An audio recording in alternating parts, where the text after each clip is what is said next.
Hello. Now, this week we are moving to this textbook, Jesus Through the Centuries. It is a wonderful book, I have to say.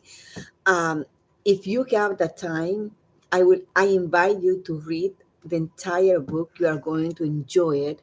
But for this week, we are going to read chapter 2 and chapter 3. So this we are going to move now beyond the first century, but we still go back to some specific event that took place in the first century. So in chapter 2, we are going. It goes back to starts from with Luke, but moves ahead or moves on to Eusebius, and who was a historian in early centuries. So see how Jesus was understood after Jesus' ascension.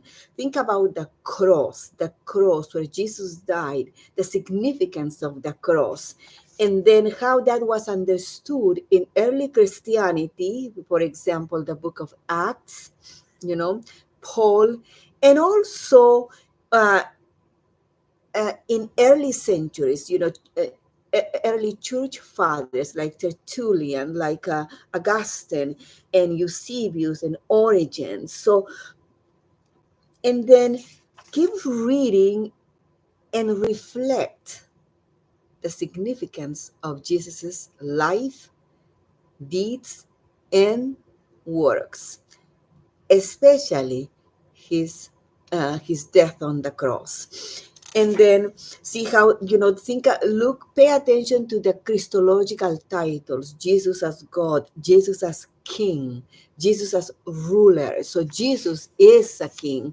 like David. Jesus is the eternal high priest. So those Christological titles that early believers began to attribute it to Christ. And then, of course, you are going to encounter Augustine and his famous literary work, The City of God. And keep reading. If you get distracted, or you think it is too much, or maybe you have no clue what the author is talking about, do a little research online and see, who is Augustine, who is Tertullian. When we get to the page about, you are going to read about Platonism, Plato, and the creation of the world, the logos, the demiurge. So if you are not familiar with those concepts, just Google it and find it, and just that will help you to understand what you are reading. And also, if you're not familiar with Augustine's Confession, just go back and see what is in it, and yeah, just don't be afraid to go beyond this textbook. Eusebius, Athanasius, those early church fathers who were very much involved in controversies about the figure of Christ, his being fully human and his being fully divine. And then in chapter 3, Jesus is the light of Gentiles, of course, because with Paul, Christianity is expanded to Gentiles, non-Jews.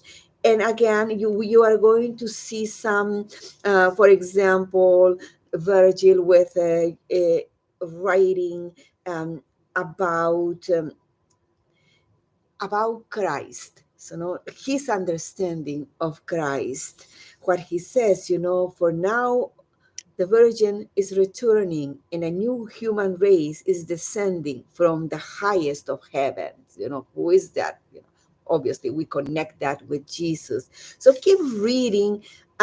You are going to encounter some early Jewish and Christian literature outside the Bible, so that is okay.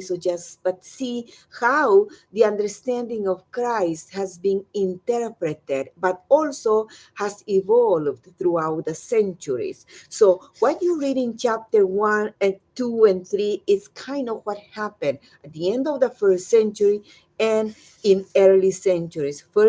Second, third, and fourth centuries. And then how Christi- writers, authors understood Jesus as the light of Gentiles. And here is on page 41 when you are going to read about Plato's Timaeus. That is the Plato's work on how the world was created. There was this law in the Gospel of John is through the Logos, Christ, Jesus, and in Plato is through this figure called demiurge who creates the world.